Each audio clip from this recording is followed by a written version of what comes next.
Picture this, May 21st, 2025, the White House Oval Office. South African President Cyril Ramaphosa walks in, hoping for a calm chat about trade. He's trying to reset relations after a rocky patch. But then, boom! President Donald Trump turns the meeting into a reality show. Instead of a handshake, Ramaphosa gets hit with explosive, false claims. Trump accuses South Africa of mass killings of white citizens and land confiscation. Imagine Ramaphosa's face. He came to talk trade, not debunk conspiracy theories. Trump declared, "People are fleeing South Africa for their own safety." The tension in that room must have been thicker than a Joburg winter smog. Ramaphosa, to his credit, tried to keep his cool. He was there with a delegation, hoping to strengthen ties with America. Instead, he found himself in the middle of an international incident. This wasn't just a misunderstanding. It was a full-blown accusation with global repercussions. When you make claims as big as genocide, you'd think you'd have solid evidence, right? Well, Trump had his version. He didn't just talk, he put on a show. In the Oval Office, he played a video showing white crosses, claiming they were graves of white people killed in genocidal attacks. The video was from a protest after a tragic farm murder, not a recent massacre. Trump even pointed to opposition leader Julius Malema, suggesting he should be arrested. And the evidence didn't stop with the video. Trump displayed a stack of printed news articles chanting "Death, death." It's dramatic, terrifying, and incredibly misleading. This wasn't a presentation of facts, it was a performance designed to shock and awe. Adding to the surreal scene, South African-born billionaire Elon Musk was present, a vocal supporter of the white genocide conspiracy theory. It paints a picture of a preloaded conversation, not a constructive dialogue. The whole thing felt less like diplomacy and more like an ambush based on internet whispers. Check one, check.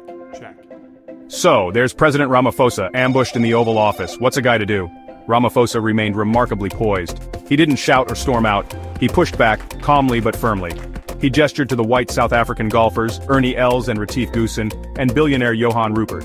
Mr. President, if there was an Afrikaner farmer genocide, these three gentlemen would not be here. It was a clever move, using prominent, successful white South Africans to counter the narrative of persecution. Ramaphosa acknowledged South Africa's serious crime problem. But, he pointed out, the majority of victims are black South Africans. Trump interrupted, saying, "The farmers are not black." Ramaphosa, ever the diplomat, stated, "These are concerns we are willing to talk to you about." After the meeting, Ramaphosa flatly denied Trump's allegations. He invoked Nelson Mandela's legacy as the example South Africa strives to follow. Even billionaire Johan Rupert supported Ramaphosa's point that crime affects everyone, particularly black people. Let's talk about what's actually happening in South Africa, beyond the dramatic headlines. Yes, South Africa has a tragically high crime rate. In 2024 alone, the South African police recorded 26,232 murders nationwide. The majority of these victims are black South Africans. When we zoom in on farm attacks, the statistics tell a different story. Of those murders, 44 were linked to farming communities, and 8 were farmers. 8 deaths do not constitute a genocide. Then there's the issue of land reform.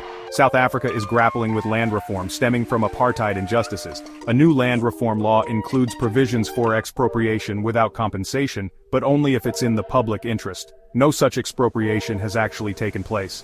The government has consistently denied that white citizens are being systematically persecuted.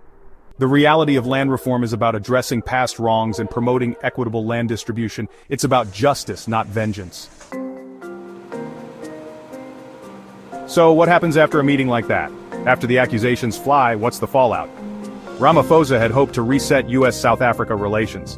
He was looking to talk trade, perhaps secure a deal for US liquefied natural gas. The US is South Africa's second biggest trading partner. Despite the bizarre confrontation, Ramaphosa tried to pivot back to crucial economic issues. He mentioned discussions on critical minerals and the LNG proposal. But the damage from such high-profile, baseless accusations can linger. Trump remained non-committal about attending the G20 summit in South Africa.